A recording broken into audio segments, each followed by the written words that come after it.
तो इसका मतलब यह हुआ कि अल्लाह पाक ने हुजूर पाक की जात को इतना अकमल बनाया है कि आप कानून बना भी सकते हैं, कानून दे भी सकते हैं, शरीयत बनाते भी हैं, शरीयत की वजाहत भी करते हैं, रब का कानून बनाते भी हैं, रब का कानून बताते भी हैं और रब का कानून सिखाते भी हैं। ये अल्लाह पाक ने हुजूर पाक सल्लल्लाहु अलैहि वसल्लम को कमाल अता फरमाया। तो इसलिए जब हम हुजूर पाक की जात को देखते हैं तो हुजूर पाक जैसा कायनात में कहीं कोई नजर नहीं आता, और नजर चुके कोई नहीं आता तो फिर आपका दुनिया से जाना भी अनोखे और निराले अंदाज का है। दुनिया में जाहिरी जिंदगी में रहे तो वो भी कमाल पर, और जब आखिरत का सफर फरमाया तो वो भी कमाल पर। हुजूर पाक सल्लल्लाहु अलैहि वसल्लम को सबसे पहले सर में दर्द महसूस हुआ। तो सर में दर्द महसूस हुआ, सईदा आयशा के पास आए रदी अल्लाह ताला अन्हा, और आके फरमाने लगे, आयशा मेरे सर में दर्द महसूस हो रहा। तो कुदरती तौर पे सईदा आयशा रदी अल्लाह ताला अन्हा को भी दर्द महसूस हो रहा था। ये सईदा आयशा की बात अगर आप शौक से नहीं सुनोगे ना तो बाकी मुसलमानों का तो जी अल्लाह ही हाफिज, या जेड़े असी हैं ना सन सईदा आयशा की गल चंगी लगती है जी हाँ, सन चंगी लगती हो रही किसी चंगी नहीं लगती, जो लगती हो तो बयान करन ना तकरीरां च, मुंह सड़ जाए जो सईदा आयशा दा सोने प्यार नाल कदी ना भी लैन। हालांकि नबी पाक सल्लल्लाहु अलैहि वसल्लम ने सईदा आयशा दा हुजरा पसंद कीता, अल्लाह ने पसंद कीता ते करवाया। ये मैं तुहानू दसना किवें करवाया। हुजूर पाक जदू ये पहले ये गल कर लवां, याद करावे भूलना चाहिए। अच्छा, सरकारे पाक नो सर दर्द होया ते सरकार ने सीधा जाके दसे हजरत आयशा सिद्दीका रज़ी अल्लाह ताला अन्हा। हुण सादा जी गल है कि तकरीबन 1,24,000 सहाबा मौजूद हैं कि कोई ना, सरकारे पाक दा आखिरी विसाल दा वक्त है ना, तमाम सहाबा जमा हो चुके सन ना, सहाबा सहाबियात। तो हुजूर पाक किसी होर क्यों नहीं दसिया कि मेरे सर दा दर्द है। सईदा फातिमा तुज़ारा आप दा जिगर गोश है, आप दा खून है, आप दा जिगर दा टुकड़ा है, बहुत बड़ी ऊंची शान है, यो जी धी दुनिया ते आ ही नहीं सकती, हमारा अकीदा है।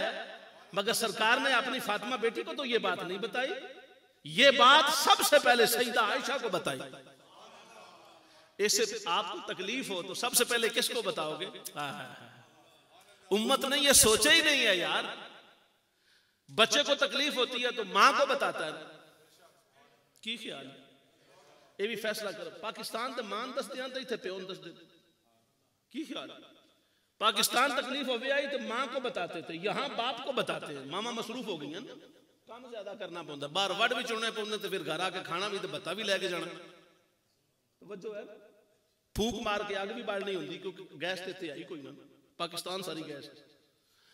तो बहरहाल जिससे ज्यादा प्यार होता है बंदा अपनी तकलीफ का इजहार उससे करता है।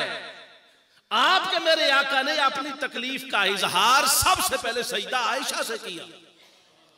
और कुर्बान जाए आयशा तेरी इज्जत पर भी आप फरमाती हैं, हुजूर आपके सर को दर्द इसलिए होगी क्योंकि मेरे सर को भी तो हो रही है। क्या बात है, क्या मोहब्बत का कमाल है, क्या मकाम मर्तबा है सैयदा तैयबा ताहिरा आयशा पाक का। सिद्दीका हो तो ऐसी हो। पर आका आपके सर को दर्द इसलिए हुआ होगा, मेरे सर को दर्द हुआ है। अच्छा चलो उनकी जबान ही बोलते हैं, हालांकि उनकी बोली हम तो मानते हैं, हमारा तो बात ही और है। उनकी बोली हुजूर ने तो ना ही पता ना कि आयशा दे सिर में भी दर्द है, उन्होंने बोली पे बोल लिया ना, तो वो तो कोई पता नहीं, तो हुजूर ने कोई नहीं पता कि आयशा दे सिर में दर्द है। तो जूं ही सरकार ने फरमा मेरे सर को दर्द है, आयशा कहने लगी हुजूर तो अन दर्द इस तो नहीं होया कि मैंने दर्द है। आका पाक ने फरमाया आयशा मेरे होनिया तेरे नाल दर्द की लेने। इस पर सईदा आयशा मुस्कुरा पड़ी। और इस पर जब सईदा मुस्कुराई ना तो हजरत आयशा जब खुश होती थी ना तो सरकार बहुत खुश होती थी। ये यकीन करो मस्जिद में बैठ के हल्फन में बात कह रहा हूं, हजरत आयशा के खुश होने पर आका इतना खुश होते थे, इतना किसी और बार पर होते ही नहीं थे। जब सईदा आयशा मुस्कुराई ना तो आका पाक का चेहरा खुशी से खिल उठा। फरमा हुजूर आप तो ये बात पूछते हो ना, आपकी वजह से मुझे जो एक अजमत मिली है ना, दुनिया जहान की किसी औरत को ये अजमत नहीं मिली। फरमाया आयशा वो कौन सी? कहा हुजूर लोगों ने मुझ पे इल्जाम लगाया था, मेरा ख्याल यह था कि मैक्सिमम आप इतना कह देंगे मुझे आयशा पर एतमाद है, बातें ना करो, लेकिन हुजूर उसी तुसी चुप रहे ते तुहाडे सदके अल्लाह ने एडा करम कीता 9 आयतां मेरे हक च लिखियां। हुजूर आपने करम फरमाया, ये आयशा के अल्फाज हैं, आपके वसीला से आप चुप रहे, मेरा तो मैक्सिमम तवक्को टारगेट ये था कि आप कह देंगे आयशा बेकसूर है, मगर आप चुप रहे तो आपके वसीला से रब ने 9 आयतें मेरी शान में भेजी। इससे बड़ी शान और क्या हो सकती। बात लंबी हो रही, वक्त थोड़ा है। अच्छा, उससे सर का दर्द शुरू हुआ और बारी थी सरकार के विसाल मुबारक से 5 दिन पहले हुजूर पाक जिस ज़ौजा मोहतरमा के हुजरे में जाते ना, तो सरकार की तबीयत में चूंकि बीमारी की कैफियत थी, तो आका पूछते कि आज किसकी बारी है? तो अर्ज किया जाता हुजूर आज हजरत मामूना की बारी है, हजरत हफ्सा की बारी है, सईदा जैनब की बारी है, सईदा जुवैरिया की बारी है। तो 2-3 बार जब सरकार पूछ चुके हजरत सौदा की बारी थी। ये हजरत सौदा बहुत बड़ी अजीम खातून है, बहुत बड़े कबीले की सरबराह और सरताज है हजरत सौदा, सौदा बिन्त जुमा, बहुत बड़ा सरदार है आपका बाप। तो जब हुजूर ने पूछा ना आज किसकी बारी है, तो बारी थी हजरत सौदा की। ताकि लगी हुजूर बारी तो मेरी है, लेकिन तुसी जिस वास्ते पे पूछते हो ना, मैं अपनी बारी उन देनी है। आका पाक ने तवज्जो से देखा, फरमाया सौदा क्या कह रही हो, मैं किसके लिए पूछ रहा हूं? कहा आका मुझे पता है ना आपका दिल है आयशा के हुजरे में जाने के लिए, आप आयशा के पास जाना चाहते हो ना, मैं अपनी बारी कुर्बान करती हूं और हम तमाम अज़वाज मुतारात ने फैसला किया है हमारी सब की बारियां कुर्बान आपकी चाहत पर। आप अपनी जिंदगी के ज़ाहिरी आखिरी अय्याम आयशा के हुजरे को देना चाहते हैं, दे दे, हम राजी हैं, हम राजी हैं, हम राजी हैं। और ये जो जुमला मैं आपके लिए अगला बोलने लगा हूं, ये शादपुर शरीफ का फैजान खुसूसी है। तुसी आको दे तो हमें खुशामदा पे करना फैजान खुसूसी कि फैजान खुसूसी इस बात थे कि इस दरबार ते ये गल की जा सकती, दूजियां ते चंगी नहीं लगती, दूजियां ते ढोल डमका चंगा लगता है, डमक डमक डमक डमक डमक डमक डमक डमक 4 लाख पाउंड ले आओगे।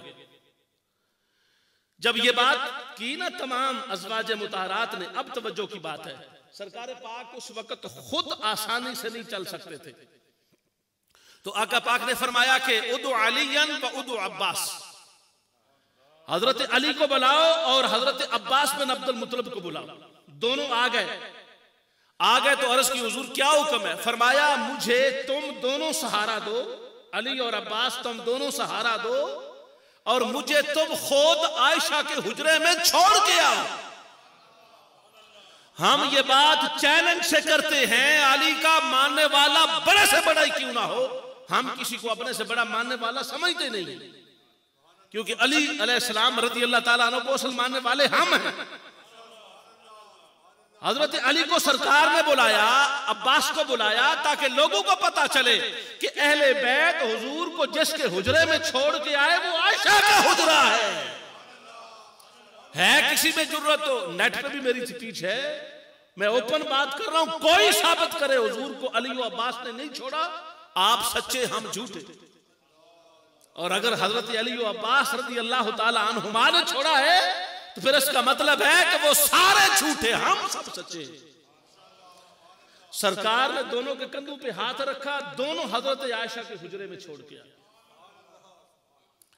अच्छा, फिर दूसरी बार जब सरकार पाक ने, आपको पता है बुखारी शरीफ में वो हदीस पाक मौजूद है, जब सरकार पाक ने पर्दा उठाया, फरमाया आयशा पर्दा हटाओ, मैं देखना चाहता हूं मेरा सिद्दीक नमाज कैसे पढ़ा रहा है। ये बुखारी शरीफ के अंदर हदीस पाक है, मुस्लिम में भी मौजूद है। तो पर्दा जब हटाया तो देखा तो सहाबा पाक नमाज पढ़ रहे थे। अब आपकी सहाबा की नमाज का तो पता है ना, इस पर उलमा ने बड़ी लंबी चौड़ी बहस की है। सहाबा को तो ढोल बजते रहते थे, नहीं पता होता था कि नमाज में क्या हो रहा है, वो अपनी नमाज में मगन होते थे। लेकिन सरकार की तरफ उनकी तवज्जो इतनी थी, इधर पर्दा हटा उधर पर्दे का सरकना था, मेरे औसान भूल गए। इधर सरकार ने पर्दा उठाया और उधर तमाम सहाबा नमाज छोड़कर हुजूर को देखने लग गए। जब हुजूर पाक को देखना शुरू किया तो मेरे आका मुस्कुरा रहे थे, भाई सिद्दीक़ अकबर इमामत कैसी करवा रहा है और सहाबा उसके पीछे मुक्तदी कैसे बने हुए हैं। तो आका हदीस पाक के अल्फाज हैं, हुजूर पाक ने सोचा कि अगर मैं थोड़ी देर और रुका रहा सहाबा नमाज छोड़ देंगे, मेरे पास आ जाएंगे। सरकार ने पर्दा नीचे कर दिया, नमाज को जारी करवा दिया। फिर आका पाक सल्लल्लाहु अलैहि वसल्लम एक दिन पहले आपने फरमाया कि मैंने मस्जिद में जाना है। उस वक्त तबीयत पे ज्यादा सख्ती की कैफियत थी।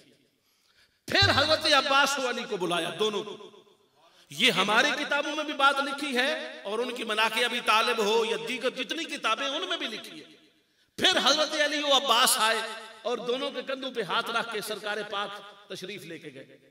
वापसी पर सरकार कह सकते थे ना, या हजरत अली कह सकते थे, अबू बकर सिद्दीक का दरवाजा मस्जिद नबवी में खुले तो तुम्हें बड़ी तकलीफ होती है ना, तवज्जो है ना। तुम्हारे नजदीक मस्जिद की फजीलत होगी, मगर हम उस मस्जिद को मस्जिद ही नहीं मानते जिधर नबी तवज्जो ना करे। और मस्जिद में दरवाजा खुला है तो जनाबे आका की बारगाह में हजरत अली खुद लेके जा रहे हैं। कह भी तो सकते ना, हुजूर ये घर मेरा, इधर ही ठहर जाओ, ये मेरा भी दरवाजा तो खुलता है ना, आपकी साहबजादी सईदा फातिमा का घर है, इधर थोड़ी देर रुक जाएं। नहीं, हजरत अली को भी पता है कि जब तमाम अज़वाजे मुतहरात और उम्मत की माओं ने सरेंडर कर दिया आयशा के हक में, तो उम्मुल मोमिनीन होने के नाते मेरी भी तो आयशा मां है ना। दोनों फिर हजरत हुजूर पाक को आयशा के हुजरे में लेके आए। और जब आका पाक का आखिरी दिन है जारी जिंदगी का, आयशा सिद्दीक़ा रज़ियल्लाहु ताला अन्हा की गोद मुबारक में सरे अनवर है आका पाक का। आज के कल्चर में भी ये बात चलती है, लेकिन आका पाक के कल्चर में ये बात है, अहले बैत सारे मौजूद हैं, सईदा फातिमा साथ खड़ी हैं, साथ बैठी हैं। सईदा फातिमा दूर तो नहीं थी, साथ मौजूद थी। सरे अनवर हुजूर पाक का हजरत आयशा की गोद पाक में है और हजरत फातिमा बिल्कुल करीब साथ बैठी है। तो हजरत अब्दुर्रहमान बिन औफ आयशा के भाई भी आ गए, वो उनके हाथ में मिसवाक थी। तो सरकार पाक ने 2 बार मिसवाक की तरफ देखा। तो सरकार पाक ने जब 2 बार देखा ना, तो आयशा सिद्दीक़ा रज़ियल्लाहु ताला अन्हा, इतना समझ थी सरकार के ज़हन की, अर्ज करने लगी, हुजूर आपको मिसवाक चाहिए? तो आका पाक ने सर हिलाया, ऐसे किया हाँ। सरकार पाक ने सर हिला के यस फरमाया। तो हजरत आयशा ने हज़रत अब्दुर्रहमान से, अपने भाई से, अबी बकर से, वो मिसवाक ली और मिसवाक सरकार को दी। सरकार पाक ने यूं मिसवाक अंदर डाली मुंह में और थोड़ा सा उसको दबाने के बाद यूं पीछे कर दी। जब पीछे की ना, तो हज़रत आयशा ने मिसवाक पकड़ ली और पकड़ के फरमाने लगी, आका अगर इजाजत दे तो मुझे सख्त लग रही है, मैं चबा के दूं। बीवियां तो होनी ही ने, कायनात जी बीवी तो कोई वेखी है किसी दिन, और वो बीवी और उस आका पाक की बीवी है मोहतरमा, और इतनी तबीयत शनास और फर्ज शनास और कैफियत शनास, आप अंदाजा कर सकते हैं। अर्ज की हुजूर इजाजत हो तो मैं चबा के दूं?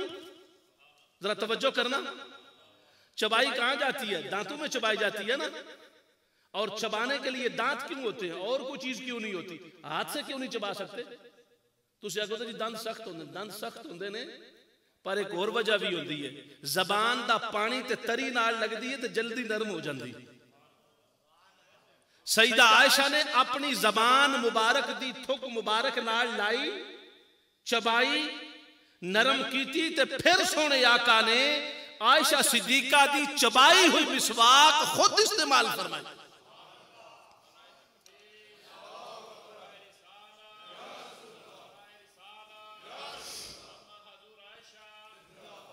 ये शरफ पूरी कायनात में किसी को हासिल नहीं।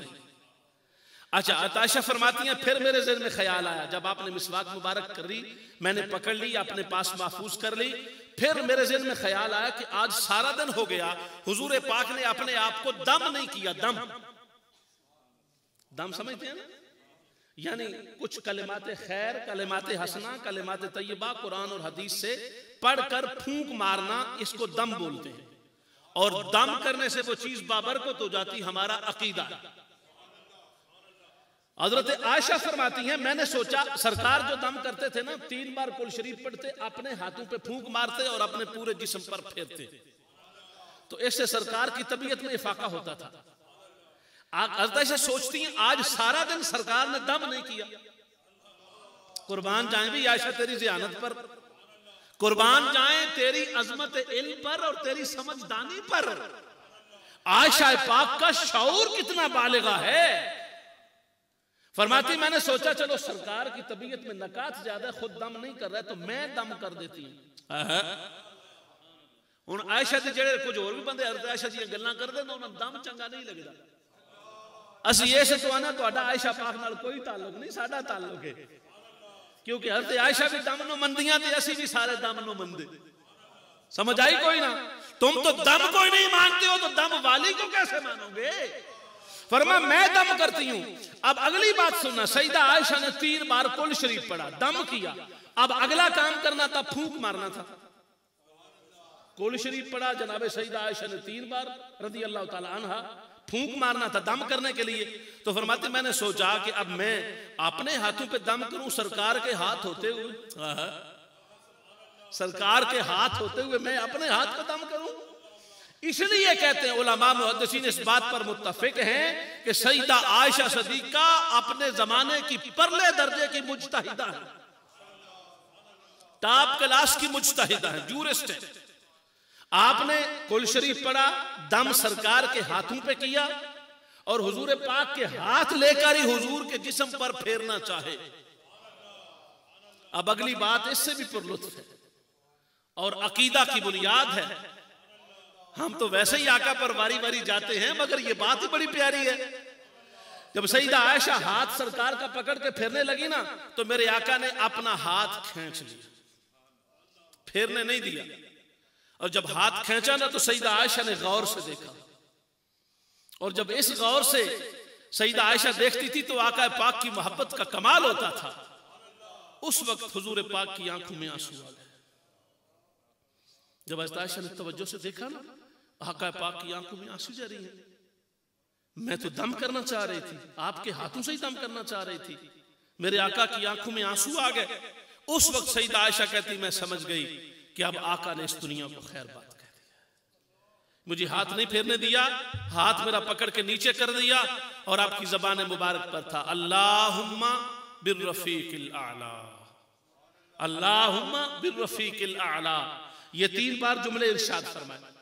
सईदा फातिमा भी तशरीफ फरमाती। मैं आपको बता रहा था ना कि सईदा फातिमा वहां पे मौजूद थी। सईदा फातिमा तशरीफ फरमा थी और जब आपने देखा सईदा फातिमा रज़ी अल्लाह ताला अन्हा ने हुजूर पाक को देखा तो तबीयत पर नकात की कैफियत देखकर सईदा फातिमा भी आंखों में आंसू आ गए। तो अर्ज की फातिमा करीब बुलाया, फरमा फातिमा क्यों रो रही है? कहा हुजूर आपको इस तकलीफ में देखकर मुझसे बर्दाश्त नहीं हो रहा।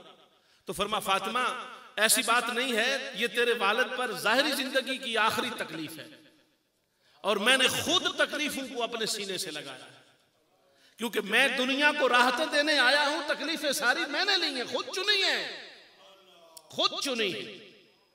इधर ये गुफ्तगू जारी थी तो दरवाजे पर दस्तक हुई। 3 बार सैयदा फातिमा दरवाजा खोलने गई। कितनी बार? 3 बार दरवाजा खोलने गई। जब तीसरी बार गई तो बंदा कोई नहीं था, तो पलट के वापस आई। कहा आका आपका को पूछने आया है बंदा, शायद तीमारदारी करने आया है, आपकी पूछने के लिए, बीमार पुरसी के लिए हाजिर हुआ है, सलामी अर्ज करनी है, लेकिन बंदा कोई नहीं है। तो फरमा फातिमा मैं तुम्हें क्या बताऊं, वो बंदा जो बाहर है उसको तो इजाजत के बगैर अंदर आने की इजाजत नहीं है। जिब्राइल मेरे पास खड़ा है, वो कोई और बंदा नहीं है, वो इजराइल है। और जिब्राइल अलैहिस्सलाम मुझे बता रहे हैं कि हुजूर इजराइल हाजिर है, इजाजत हो तो अंदर आ जाए। इजराइल अलैहिस्सलाम आए और इजराइल अलैहिस्सलाम ने आकर अर्ज की या रसूल अल्लाह अस्सलामु अलैका या सय्यदी या रसूल अल्लाह, सलाम अर्ज किया। मेरे आका ने सलाम का जवाब इरशाद फरमाया, फरमाया आका जिंदगी में पहली बार मैं इजाजत लेके आया हूं। मैंने अपनी पूरी लाइफ में किसी से इजाजत ना पहले ली ना बाद में लेनी है। मैं इजराइल हूं, मैं लेते ही नहीं हूं इजाजत, लेकिन मैं पहली बार इजाजत लेके आया हूं। तो फरमाया क्यों आए? अर्ज की या रसूल अल्लाह आपकी इजाजत पूछने आया हूं। ये भी हम मानते हैं, मौत हर एक पर आनी है और आका ने भी मौत को गले लगाया। ये फर्क है, दूसरों को आती है, सरकार ने गले लगाया है। और ये किसी और से पूछा नहीं गया, सरकार से इजाजत मांगी गई। अच्छा, सरकार पाक सल्लल्लाहु अलैहि वसल्लम से पूछा, हुजूर अल्लाह पाक ने ये कहा है, अगर आपकी इजाजत हो तो आपको अल्लाह की बारगाह में ले चलूं? हुजूर पाक ने जिब्राइल अलैहिस्सलाम से पूछा, फरमा जिब्राइल क्या ख्याल है? जिब्राइल ने अर्ज़ की, या रसूलुल्लाह सल्लल्लाहु अलैहि वसल्लम इन्नल्लाह क़द इश्ताक़ इला लिक़ाइक, अल्लाह पाक को आपकी मुलाकात का शौक है, अल्लाह पाक को आपकी मुलाकात का शौक है। फरमा अच्छा, अल्लाह पाक को मेरी मुलाकात का शौक है, तो फिर जिब्राइल तू जा। ये है आखिरी जुमला, और ये अहले ईमान के लिए इतना कीमती जुमला है कि इस एक जुमला जो सरकार की ज़बान अक़दस व अतहर से निकला है, सारी जिंदगी भी कुर्बान करे तो थोड़ी। फातिमा सामने बैठी है, हसन हुसैन की छोटी उम्र है, हसनैन करीमैन की, और अली मौजूद हैं, पूरा आले बैत मौजूद है, सहाबा पाक मौजूद हैं। फरमा जाओ अल्लाह से पूछ के आओ, मैं तो तैयार हूं जाने के लिए, मेरी उम्मत के साथ क्या होगा। दुनिया में कोई जाने वाला ऐसा नहीं कहता, घर वाले सारे पास हो, बेटी सामने बैठी हो, 30, 32, 35 साल की जवान साहबजादी, ये मोहतरमा जिस जैसी साहबजादी कायनात में आ ही नहीं सकती। हसनैन करीमैन छोटी उम्र के शहजादगान, वो सामने हूं। हुजूर ये भी तो फरमा सकते थे ना कि अल्लाह पाक से पहले अहले बैत के बारे में पूछ के आए, फिर उम्मत की बात करना। ये आका ने नहीं फरमाया, सरकार ने अहले बैत का जिक्र ही नहीं किया सरे से, क्योंकि अहले बैत का जिक्र करते तो यहां पे सरकार पाक की शान है ना। बता दिया कि नबी वो होता है जिसकी निगाह में उम्मत का प्यार सबसे ज्यादा होता है। फिर जब वापस पलट के आया फरिश्ता और उसने आकर कहा कि हुजूर अल्लाह पाक आपको उम्मत के बारे में सुरखरू फरमा रहा है, अल्लाह ने फरमा दिया महबूब तू जैसे राजी होगा तुझे ऐसे राजी करूंगा। इस पर फिर सरकार पाक ने इजाजत अता फरमाई, अल्लाह की बारगाह में पहुंच गए, और आकाए पाक ने ये तमाम हदीस की किताबों में सरकार की वसीयत मौजूद है। अर्ज़ की हुजूर आप अंबिया गिरामी का क्या तरीका होता है? फरमा तरीका अंबिया गिरामी का भैया मैं अपना बता देता हूं, जब मैं अल्लाह के पास चला जाऊं तो मेरे जिस्म अक़दस को हुजराए पाक में रख देना और तुम सारे चले जाना। तो हुजूर हम सारे चले जाएंगे, सहाबा अहले बैत भी, तो फिर क्या होगा? फरमाया सबसे पहले अल्लाह पाक खुद अपनी तरफ से मेरे जिस्म अक़दस पर रहमतों की बारिश करेगा। उसके बाद जिब्राइल और मीकाईल अलैहिस्सलाम दोनों फरिश्ते आएंगे मेरी बारगाह में, अल्लाह की बारगाह में मेरे पास खड़े होकर दुआ करेंगे। फिर तमाम फरिश्ते आएंगे मेरी बारगाह में हाजिरी देंगे। उसके बाद मेरे अहले बैत शुरू होंगे। पहले मेरे अहले बैत के मर्द आएंगे, फिर औरतें, फिर बच्चे, फिर मुहाजिरीन के मर्द, औरतें, फिर बच्चे, फिर अंसार के मर्द, औरतें, फिर बच्चे। यूं 3 दिन सरकार पाक सल्लल्लाहु अलैहि वसल्लम का वजूद मसऊद सईदा आयशा के हुजरे में पड़ा रहा, और जनाजा इस अंदाज से पड़ा गया। ये जो लोग कहते हैं ना कि जनाजे पे कोई नहीं था, फलां था, ये सारा डगोसला है, इस्लाम से दूरी है, गुमराही है, बदबख्ती है, और मुकम्मल तौर पे बदकिस्मती है। हुजूर जनाजा होता ही बख्शिश के लिए है ना, असल मकसद ही जनाजे का बख्शिश है। तो आका पाक तो सारी कायनात को खुद बख्शवाते हैं। हुजूर पाक की बारगाह में अल्लाह की रहमतों का जनाजा था, फरिश्तों के गुफरान और मग़फ़िरत और दराजात की बुलंदी की दुआ का जनाजा था, और तमाम उम्मत का दुरूद पाक का जनाजा था। सारी उम्मत ने दुरूद शरीफ पढ़ा सरकार की बारगाह में, और इस अंदाज से हुजूर पाक सल्लल्लाहु अलैहि वसल्लम का ये ज़ाहिरी जिंदगी का सफर मुकम्मल हुआ। और आज तक आकाए पाक इस पर पूरी दुनिया के अंदर उलमाए हक्का का इस पर मुत्तफक हैं कि आकाए पाक कब्र अनवर के अंदर मौजूद है, मगर आपको मकाम वसीला मिल चुका। ये जो हम वसीला की दुआ करते हैं ना, अज़ान की दुआ के अंदर आखिरी जुमला और आखिरी बात, आप उस वसीला पर हैं, और वसीला वो मकाम है जहां 14 तबकों की कायनात हुजूर पाक के सामने ऐसे है जैसे हाथ की हथेली पर राई का दाना होता है। हुजूर हर एक को सुनते हैं, हर एक को देखते हैं, हर एक को नवाजते हैं, हर एक पर करम करते हैं, और हर एक को तवज्जो अता फरमाते हैं। अल्लाह तबारक व तआला हमें अमल की तौफीक अता फरमाए। मैं आपका भी बहुत शुक्रिया अदा करता हूँ, आपने बड़ी तवज्जुहात के साथ मेरी मारूज़ात को सुना। हज़रत किबला साहब का, साहबजादा साहब का, और खुसूसी तौर पर मेज़बान महफिल जनाब हज़रत ख्वाजा सूफ़ी मोहम्मद हनीफ साहब का भी बहुत शुक्रिया कि उनकी मार्फत से इस इंतहाई प्यारी मजलिस में हाज़री की सादत मुयस्सर हुई। व मा अलैया इल्ला